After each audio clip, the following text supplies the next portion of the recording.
દેશમાં વર્તમાન સમયમાં કાતિલ પત્નીના કિસ્સામાં વધારો થયો છે ત્યારે સુરેન્દ્રનગર જિલ્લામાં પત્નીના અસહ્ય ત્રાસનો કિસ્સો ચર્ચાનું કેન્દ્ર બન્યો છે। વઢવાણ ગણપતિ ફાટક પાસે રહેતો અશોક દેવજીભાઈ પાંડર પોતાના જ ઘરે પટોળાનો વેપાર કરે છે। પત્ની અને 5 વર્ષની બાળકી સાથેનો પરિવાર છે, પરંતુ પત્નીના અન્ય જગ્યાએ અફેર હોય પતિ દ્વારા આ બાબતે જિલ્લા પોલીસ સ્ટેશન તથા વઢવાણ પોલીસ સ્ટેશન ખાતે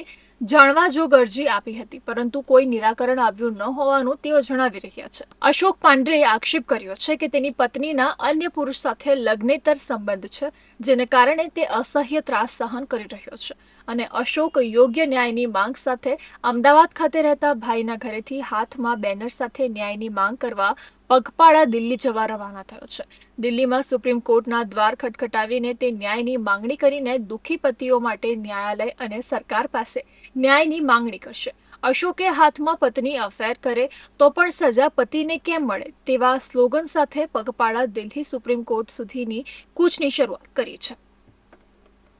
અને દિલ્હી જાઉં છું સુપ્રીમ કોર્ટની અંદર રજૂઆત કરવા કે પુરુષો માટે પણ કાયદા હોવો જોઈએ, કારણ કે મારી પત્નીને બહાર અફેર અને એ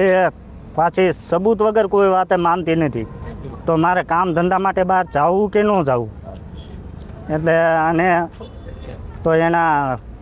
કોલ ડિટેલને એના માટે મેં સુરેન્દ્રનગર અને વઢવાણ પોલીસ સ્ટેશન